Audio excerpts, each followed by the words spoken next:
शांत हों जिनके गुणों के गान में वे वर्धमान महान जिन विचरण हमारे।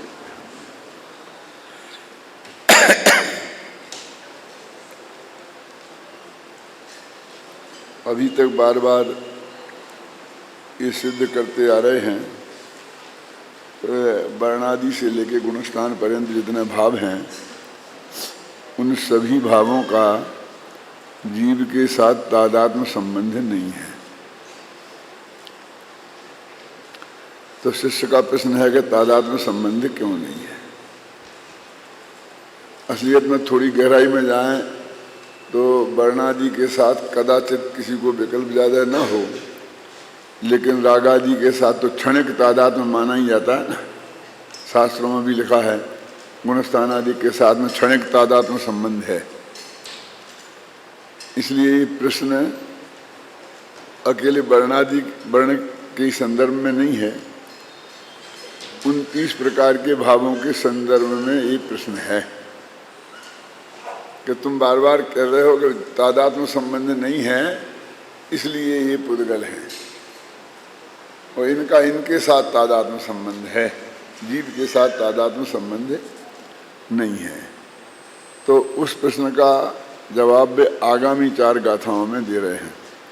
देखो, तत्थ भवे जीवाणम सारथान होन्ति बन्नादि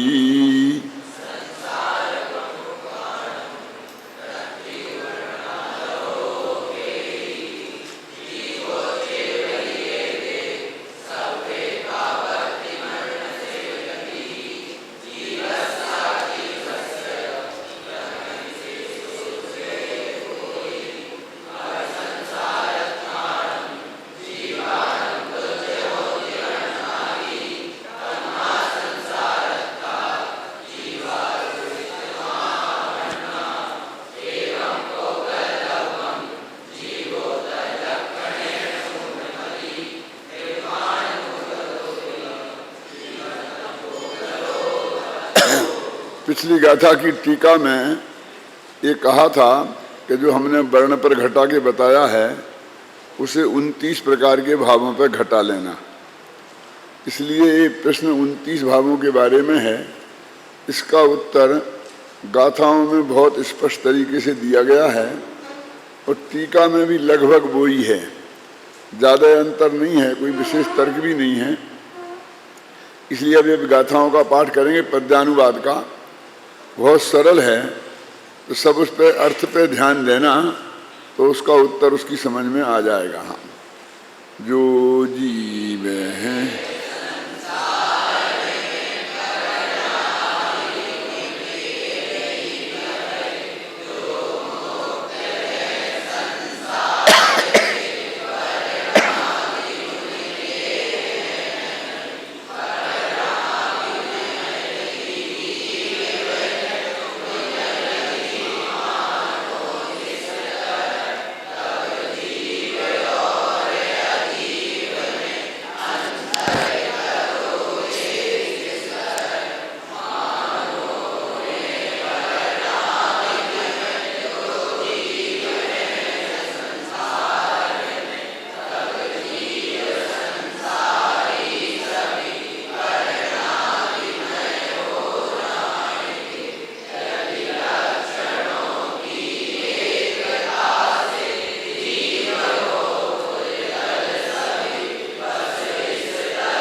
इसमें वो कह रहे हैं, देखो पहली जो गाथा है 61वीं, उसमें तो जैन दर्शन की जो मान्यता है उसको दोहराया है।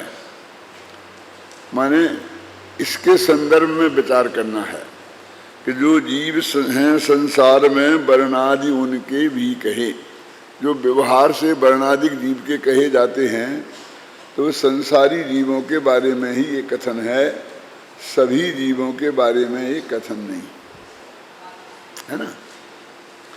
जो मुक्त हैं संसार से वर्णादि उनके हैं नहीं, स्पष्ट स्थिति ये है। अब इसके संदर्भ में विचार करना है। अब वर्णादिमय ही जीव हैं, ये तुम यदि मानो इस तरह, यदि तुम ये मानोगे कि जीव वर्णादि वाले हैं, तो फिर जीव और अजीब में अंतर करोगे किस तरह, कितना साफ है, ये जीव है और ये अजीब है, ये अंतर तुम किस तरह करोगे? क्योंकि जीव का लक्षण उपयोग है ज्ञान और पुद्गल का लक्षण है वर्णादि वाले, रूपित्व लक्षण है ना उसका। तो यदि तुम जीवों को रूपी मान लोगे, रूपी माने जो रूपित्व तो पुद्गल का लक्षण है, तो जीव और अजीब में अंतर करना संभव नहीं रहेगा। पहला तर्क तो उनका यही है कि यदि जीव को तुम जो व्यवहार नए से संसारी जीवों को कदाचित प्रयोजन बस रूपी माना गया है, वर्णादि वाला माना गया है, और उसी को लक्ष्य लेकर यदि तुम रूपीपना जीव का लक्षण मान लोगे सभी जीवों का, तो तुम जीव और अजीब में अंतर नहीं कर सकोगे। तो अब वो शिष्य प्रश्न करता है कि ठीक है तुम नहीं कर सकेंगे, तो हम संसारी जीवों को जीव का लक्षण तो मानेंगे ही। ख्याल में है ना?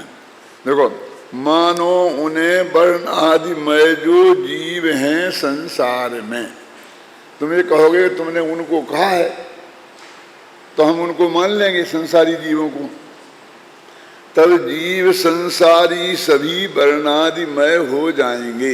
यदि मानोगे तो लक्षण का तो तादात्म्य संबंध होता है, तो सारे संसारी जीव वर्णादिमय हो जाएंगे।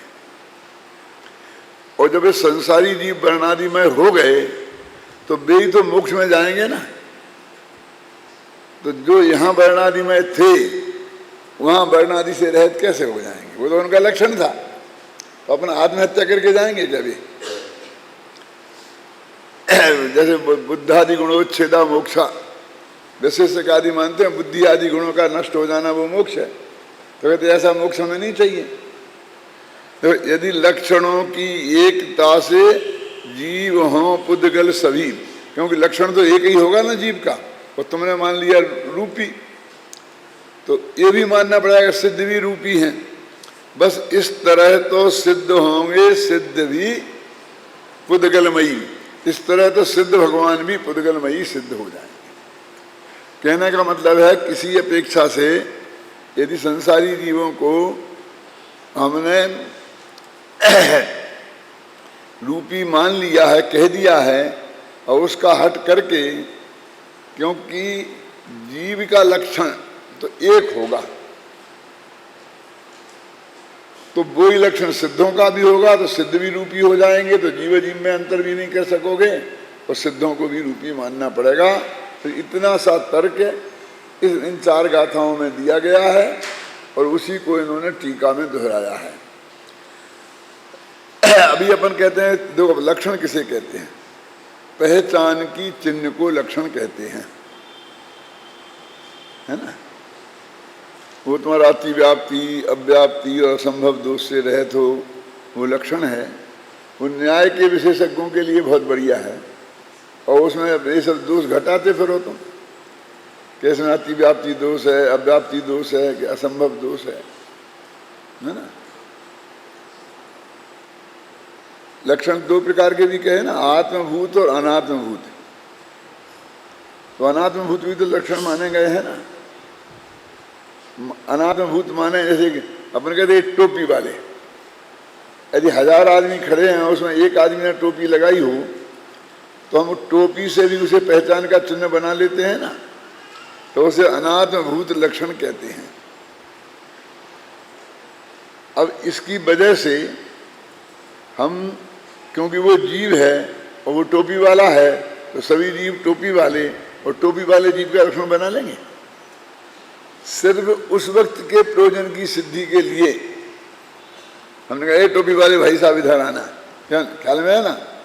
तो पहचान के चिन्ह को लक्षण कहते हैं, जिससे हमें अन्य अन्य का व्यावृत्ति का हेतु बने, जो मन अलग हट जाए दूसरे, तो टोपी वाले उस समय अन्न से व्यावृत्ति का हेतु बन रहा है, क्योंकि बाकी के माथे पर टोपी नहीं है, वे अन्न है, तो उनसे अलग सिद्ध हो गया।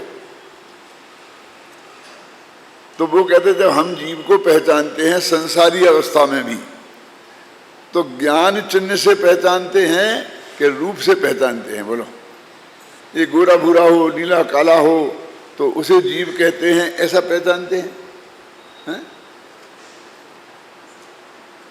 उस जीव को तो उसमें ज्ञान सुख ये चीजें दिखाई दें, सुख दुख, उससे पहचानते हैं कि ये जीव है। और नहीं तो वही कहते मर गया तो ये जीव नहीं है, अजीब है, ऐसा कहते कि नहीं? हम भी लोक में जब भी संसारी जीवों की भी जीवत्व के रूप में पहचान करते हैं, तो वो ज्ञान लक्षण मानो उपयोग लक्षण के माध्यम से ही करते हैं। क्या? रूप रस गंध स्पर्श के माध्यम से नहीं करते हैं। तो अगर हमने कहा ना कि हम मनुष्य को, कि पुरुष को, पुरुष भी जीव है, स्त्री भी जीव है, तो हम पुरुष को कोई ऐसे वेशभूषा से और स्त्री को स्त्री के वेशभूषा से हम पहचानने की कोशिश करते हैं कि नहीं? तो कहते पुरुष और स्त्री को जीव नहीं माना जा सकता है, वो तो टेम्परेरी इस अवस्था में हैं, जो उस अवस्था में तुम्हारे पहचान के चिन्ह के लिए काम आ सकते हैं, उन्हें हम अनात्मभूत लक्षण कहेंगे। लेकिन यहाँ तो परमार्थ जीव के स्वरूप की बात चल रही है ना, इसलिए यहाँ पर परमार्थ लक्षण को ही मानना पड़ेगा। हमने यदि कि ड्रेस से स्त्री और पुरुष को अलग अलग पहचाना है, तो उनमें उनके जीवत्व को नहीं पहचाना है ड्रेस से, उनके पुरुषत्व को पहचाना है। ख्याल में आया ना? तो जीव का लक्षण कैसे हो सकते हैं? तो इसलिए वो कहते हैं कि जीव का जो लक्षण बनेगा वो संसारियों का अलग है और सिद्धों का अलग है, ऐसा नहीं बन सकता। वो एक ही बनेगा और उसका लक्षण ये बनेगा कि वो उपयोग लक्षण वाला है, पुद्गल का। अब पुद्गल का लक्षण रूपित्व बनाया, रूपी बना, तो परमाणु है, उसमें हमें रूप दिखाई नहीं देता है, परमाणु ही दिखाई नहीं देता ना हमें, लेकिन उसमें रूप नहीं है क्या? हमारे दिखाई देने और नहीं दिखाई देने से क्या होता है? ख्याल में है ना? तो मेरे कहने का अर्थ ये है कि पुद्गल का भी एक ही लक्षण बनेगा, वो चाहे हमें उसमें दिखाई दे और चाहे दिखाई नहीं दे। यहाँ पर जो गुणस्थानादि भाव सबको पुद्गल कहा जा रहा है, तो आप उसमें वो रूपित्व वाला लक्षण नहीं देखना, ये तो पहले ही कह के आए हैं। तो यहाँ हम कौन सा लक्षण देखें कि उसमें जीवत्व नहीं है? क्या? जीव में जीवत्व माने उपयोग में तो है, और उसमें वो उपयोग लक्षण नहीं है। बस हम इतना देखें, वो चेतना लक्षण नहीं है और इसलिए वो अजीब है। असलियत में सबसे बड़ी समस्या ये है कि जितने भी भाव हैं ये जीव और पुद्गल की मिक्सचर अवस्था के भाव हैं। चाहे हम शरीर आदि आ गए, शरीर आदि के भी इसमें आए हैं, और ये गुणस्थान मांगना स्थान आदि भी आए हैं, तो इसमें भी मोहन कम सुझा है ना, ख्याल में आई ना? तो इस वजह से हमको यहाँ पर जीव की पहचान करना है और वो परिभाषा लेनी है जो इन 29 प्रकार के भावों में किसी प्रकार से घटित नहीं हो। और पुद्गल की जो परिभाषा लेना है, यदि हमने इन सबको पुद्गल कहा है तो वो रूपित्व वाली परिभाषा नहीं ले सकते हैं, क्योंकि रूपित्व वाली परिभाषा में तो फिर हमको गुणस्थान में रूप बताना पड़ेगा।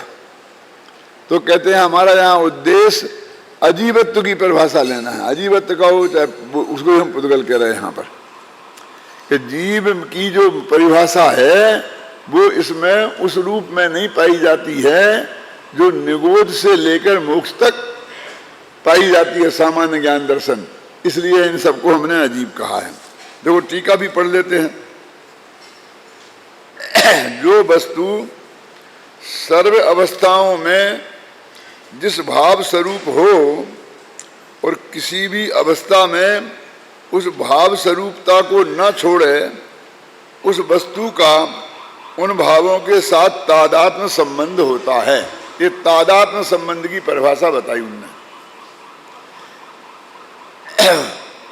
उसकी सभी पर्यायों में, अवस्था माने पर्याय, उसका साथ न छोड़े, वो उसका उसके साथ तादात्म्य संबंध होता है।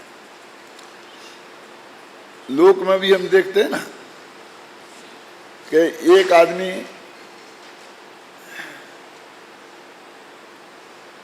पैसे वाला हो गया, प्रतिष्ठा हो गई, उसके हाथ में सत्ता आ गई, तो हजारों लोग उसके साथी हो जाते हैं।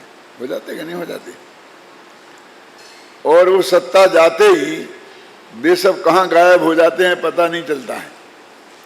यदि उसके विरोधी के हाथ में सत्ता आ जाए तो कुछ सामने भी आ जाए तो मुंह फेर लेते हैं कि उसे नमस्ते नहीं करना चाहते हैं, क्योंकि इसे नमस्ते करेंगे तो सामने वाले से सौदेबाजी नहीं कर पाएंगे, है ना? करते कि नहीं करते हैं? लेकिन उसकी पत्नी और उसके बच्चे, वो उस अवस्था में भी पूरी तरह उसके साथ रहते हैं। रहते कि नहीं रहते हैं? अब जब वो पद पर था, ख्याल में आई ना, तब भी वो पत्नी और बच्चे साथ में थे और वे बाकी के लोग भी साथ में थे। लेकिन उनको कदाचित ये शिकायत बनती है कि देखो ये अपनी पत्नी और बच्चों को ज्यादा महत्व देते हैं और हमें नहीं देते हैं। क्यों? वो हो सकती है ना कभी कभी ये बात उसका दिमाग में, लेकिन उन्हें उस बात का अभी पता नहीं है क्या कि हम कब तक के साथी हैं और जे कैसे साथी हैं। क्यों? दोनों का अंतर समझ में आना चाहिए ना उसकी।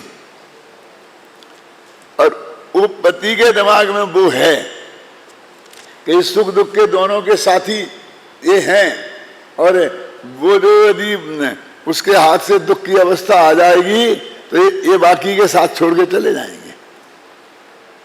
भले ही वे उस वक्त बाहर से किसी प्रकार भी दिखाई न दे, लेकिन दिखाई नहीं देने से क्या होता है?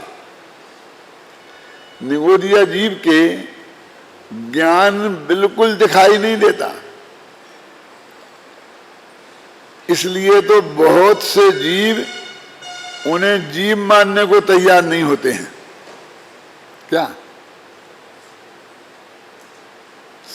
ये तो अपने जैन शास्त्रों में लिखा है कि पृथ्वी में भी जीव है, ये जल में भी जीव है, अग्नि में भी जीव है।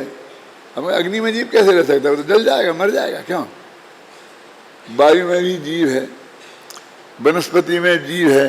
यदि अपने शास्त्रों में ये नहीं लिखा होता तो अपन मान सकते थे। आज भी हजारों लोग उन्हें जीव मानने को तैयार नहीं है। ख्याल में ना उनके जी तो खेमचंद भाई इसके लिए बहुत अच्छा उदाहरण देते थे कि आज तुम जिसको जीव मानने को तैयार नहीं हो, एक दिन तुमको वो अवस्था में जाना पड़ेगा कि ये सारा जगत तुम्हें जीव नहीं मानेगा। क्या?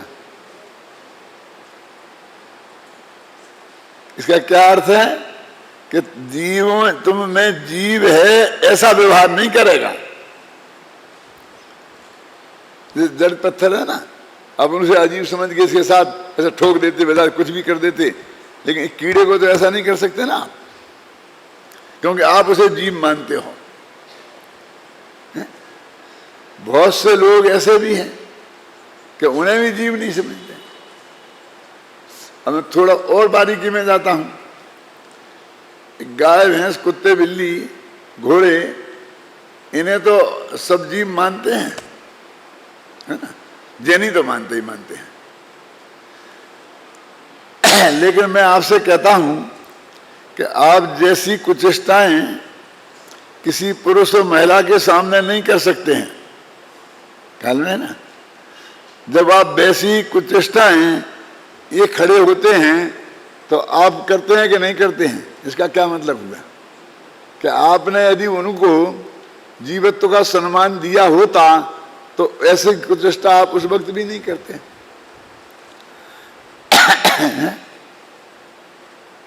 अब पांचवें पापों में समझ लो, हिंसा, झूठ, चोरी, कुशील, परिग्रह, ऐसी जो चेष्टाएं हैं, हम उन पशुओं को, कुत्ता बिल्ली को कुछ समझते ही नहीं है, लेकिन वे सब समझ रहे हैं। क्यों? अन्यथा जब कोई एक अपरिचित आदमी आकर किसी उसकी मालकिन से छेड़खानी करता है तो वो जान की बाजी लगाकर उस पर क्यों झपट पड़ता है? क्यों? यानी वो उस चेष्टा का अर्थ समझता है ना, हैं? आप समझ गए ना, हैं? जो चेष्टा के लिए आप उन त्रंचों को त्रंच ही नहीं समझते हो, अब थोड़े और आगे बढ़ो। क्या हम अपने बच्चों को भी जीव नहीं मानते? छोटे छोटे बच्चे हों, 2 साल के, 1 साल के, 3 साल के, क्यों? तो उनके सामने भी क्यों कि जैसे हम 10-15 वर्ष के बच्चे, 20 वर्ष के बच्चे के सामने जिन चेष्टाओं से हम बचते हैं, 1-2 वर्ष के बच्चे के सामने उन चेष्टाओं से नहीं बचते हैं। माने हमने उसके जीवत्व को स्वीकार नहीं किया। क्यों? अब और सोचना जितना सोच सकते हो। ये वास्तव में उसका अपमान है कि ये क्या समझे, ये क्या समझे, ये क्या समझे। वो तो कुछ नहीं समझे, लेकिन तू क्या समझे? तू समझे ना, तूने क्या समझा? सवाल है कि तूने उसे क्या समझा। इसलिए कहते हैं कि जो जीव की सर्व अवस्थाओं में पाया जाए, जीव का लक्षण वही हो सकता है। जो जीव की सर्व अवस्थाओं में नहीं पाया जाए वो जीव का लक्षण नहीं हो सकता। और संसारी और मोक्ष ये 2 मेन अवस्थाएं हैं, तो इन 2 मेन अवस्थाओं में तो पाया ही जाना चाहिए, ख्याल में ना।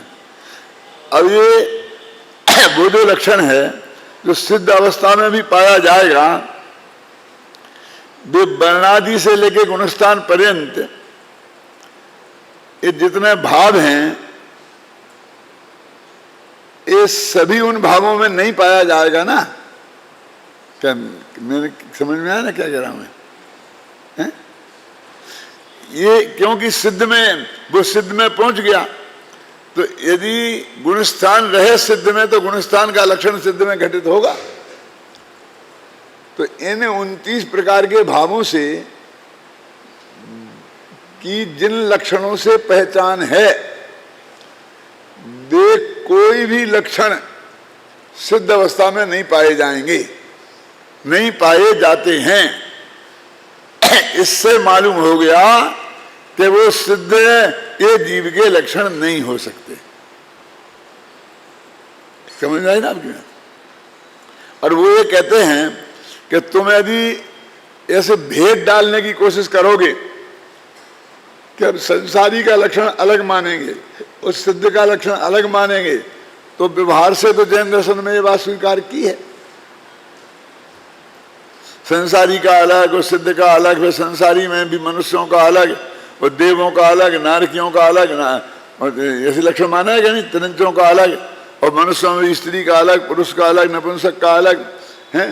फिर पुरुषों में भी ऐसे भेद है कि नहीं, तो मिलेच्छ पुरुष है, आर्य देश का है, ये बंगाली है, ये मद्रासी है, ऐसे बहुत भेद हैं। हमको उनको उनसे अब ऑब्जेक्शन नहीं है, तो तुम व्यवहार से मानोगे तो हमें कोई दिक्कत नहीं है, लेकिन हमें यहाँ पर निश्चय की बात कर रहे हैं। क्या 29 प्रकार के भावों को अलग अलग समझने के लिए उनके 29 लक्षण बनाने पड़ेंगे। क्या समझना पड़ेगा? नहीं तो गुणस्थान मानस्थान एक ही हो जाएंगे ना। तो वे 29 लक्षण बनाओ, हमें कहाँ ऐतराज है, लेकिन वो जीव की सभी अवस्थाओं में घटित नहीं होंगे, इसलिए वो जीव के लक्षण नहीं हो सकते हैं। और जो जीव का लक्षण नहीं हो सकता, माने तादात्म्य संबंध जीव का जिसके साथ नहीं है, वो कभी जीव नहीं हो सकते। बस इतनी सी बात है। अब क्षणिक तादात्म्य है, समझ लो क्षणिक तादात्म्य को यहां तादात्म्य नहीं मान रहे। क्या? क्योंकि परम शुद्ध निश्चय न्याय का प्रकरण चल रहा है ना, वो उस आत्मा की बात चल रही है जो परम शुद्ध निश्चय न्याय का विषयभूत आत्मा है। वो किसी पर्याय वाला आत्मा की बात नहीं चल रही। क्योंकि पर्याय वाले आत्मा की बात करते यदि, तो वो पर्याय वाला लक्षण उसमें घटित होता, जो उस पर्याय से संबंधित लक्षण है ना। अब तुम उस त्रिकाली ध्रुव आत्मा को समझ रहे, तो उसको उस पर्याय वाले लक्षण से कैसे घटित करोगे? समझे ना।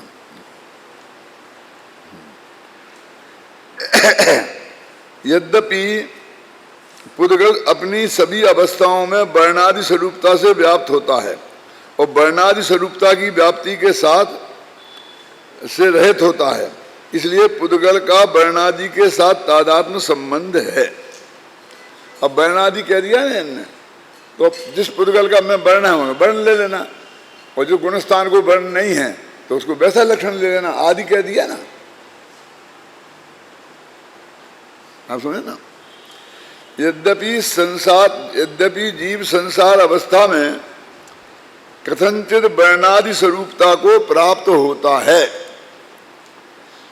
अब देखो, शरीर का संयोग हुआ और एक क्षेत्र का संबंध हुआ, अब बस उसी की वजह से तो उसे वर्ण वाला कह दिया ना, उसी के अपेक्षा से हमने गोरा भूरा कह दिया।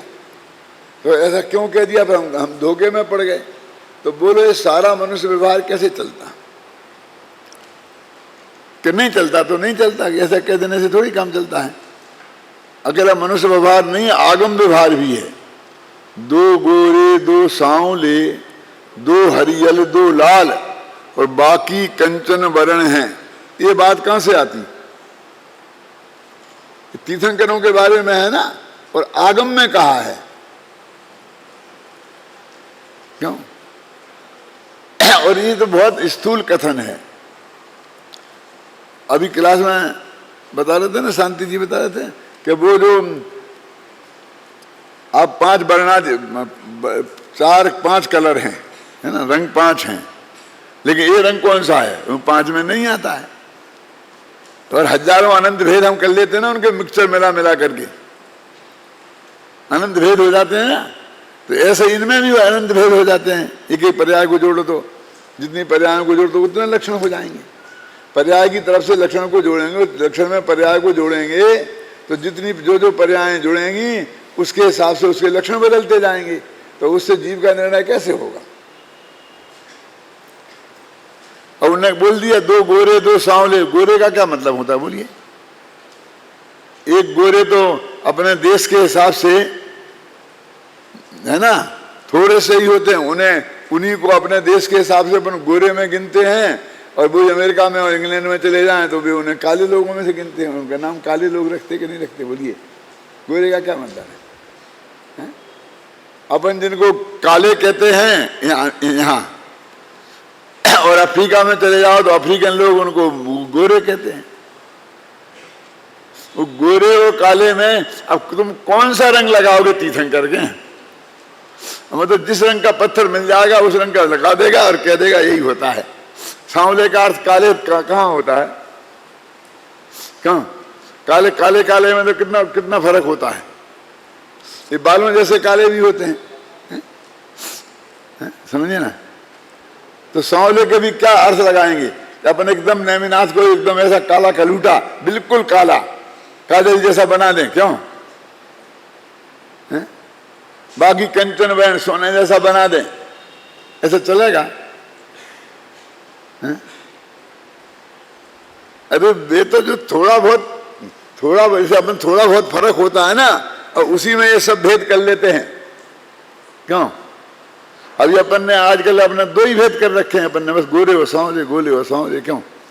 सारे हिंदुस्तान के मनुष्यों को अपन 2 ही भागों में बांटते हैं कि नहीं है? वो तीसरा अपन ने भेद किया ही नहीं है। हरा कोई आदमी कहीं दिखता है? हो सकता है वो तीसरा कलर भी उस वक्त कुछ थोड़ा बहुत हटके हो, ये गोरे और सांवले के बीच में, उसको भी हरियल कहते हो।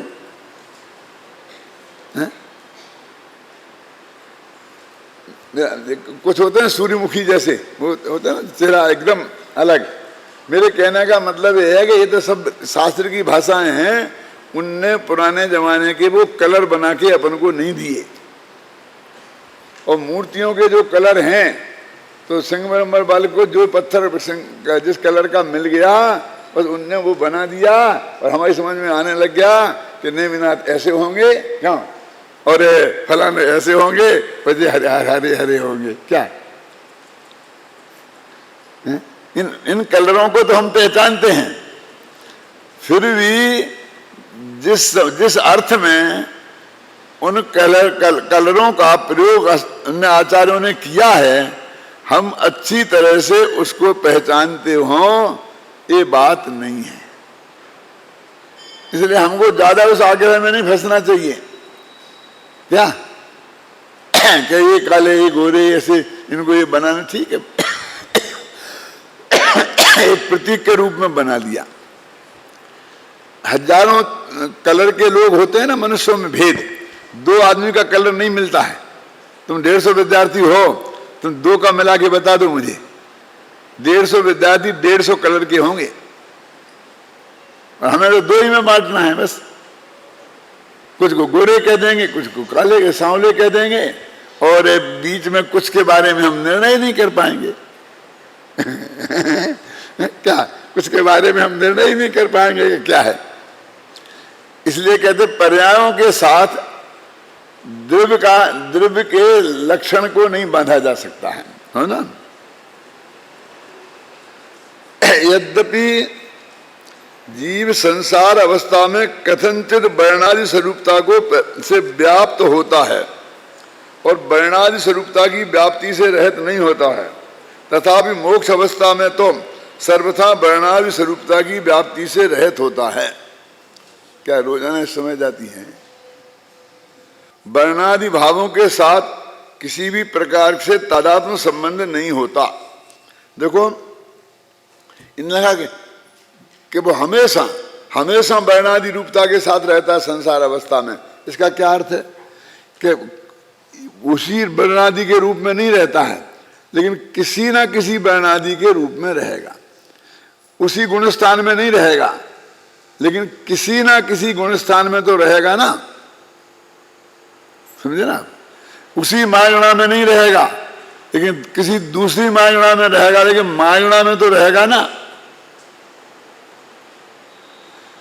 तो वो कह रहे कि कभी ऐसा नहीं होता कि वो वर्णादि की रूपता से रहित हो। उसका अर्थ है किसी ना किसी वर्णादि में वो अवश्य होता है। जो 29 प्रकार के भाव हैं, उनमें से एक 29 में एक एक प्रकार के भावों में कोई ना कोई स्थिति उसमें अवश्य होगी। तो एक समय को भी 29 भावों से रहित नहीं हुआ ना। कि कभी ऐसा हो जाए कि हमारे तो कोई गुणस्थान है ही नहीं, क्या?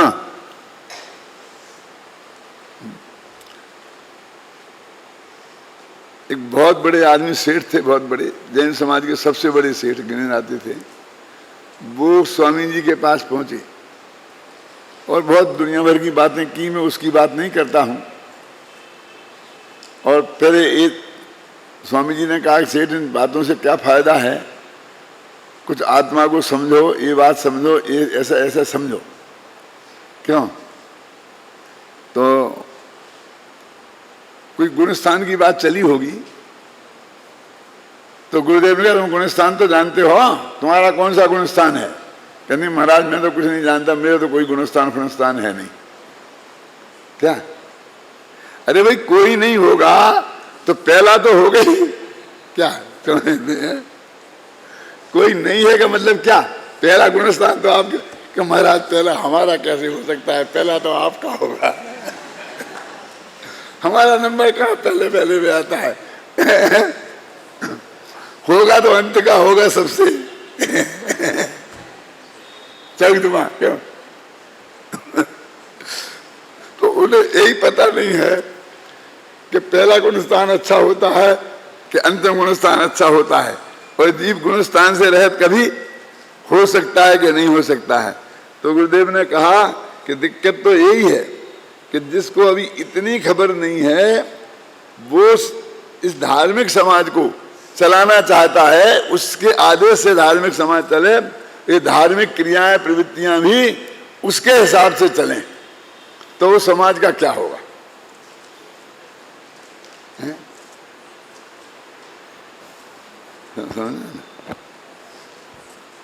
आप विचार करो गंभीरता से इस बात को। गुरुदेव ने उनसे कहा ये बात, समझे ना, कि उस धार्मिक समाज का क्या होगा कि सारे नियंता वो हैं, और जिनको ये पता नहीं है कि हमारा कोई गुणस्थान है कि नहीं है, और है तो कौन सा होगा। ये तो उनकी हिम्मत नहीं थी कि गुरुदेव को ये कह सके कि पहला आपका होगा। वो तो उनके अज्ञान का सूचक ही था, समझ गए ना मेरे कहने का अर्थ है।